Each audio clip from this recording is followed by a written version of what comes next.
Hello दोस्तों, welcome to my YouTube channel technology update. तो इस वीडियो को पहले देखने से पहले इस चैनल को सब्सक्राइब करिए और बेल आइकन को प्रेस करिए। तो वीडियो शुरू करते हैं। आज का अनबॉक्सिंग हमारा वीडियो है बोया माइक M1 जो हमारे पास वो आ चुका है। तो घड़ी दोस्तों किस बात का इंतज़ार है।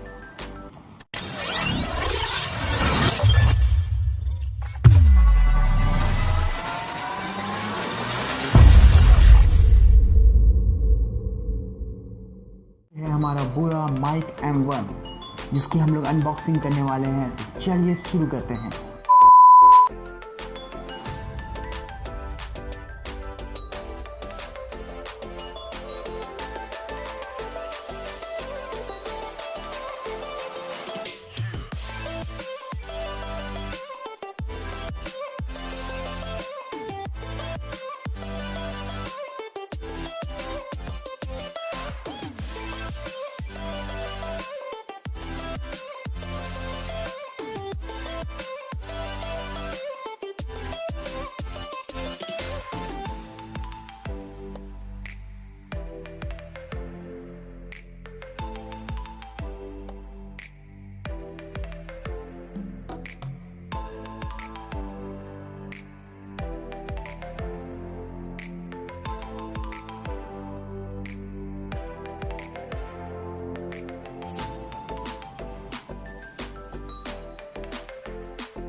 तो है फ्रेंड्स, आपने जैसे अनबॉक्सिंग देखी, मैंने बोया माइक M1 की अनबॉक्सिंग की। ये माइक परफेक्ट है और चीपेस्ट है। ये यूट्यूब बिगिनर जो मतलब यूट्यूब अभी स्टार्ट किए हैं उनके लिए ये माइक एकदम बेस्ट है और वो इस माइक का यूज़ कर सकते हैं। ये माइक आपके कैमरे में भी यूज़ आएगा, जैसे DSLR कैमरा, हर चीज़ के लिए परफेक्ट है ये।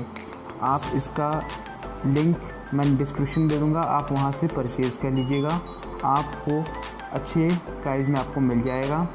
सो thanks for watching my video. Please like and subscribe my YouTube channel. So subscribe करने कुछ ज़्यादा नहीं। Okay, bye, good night.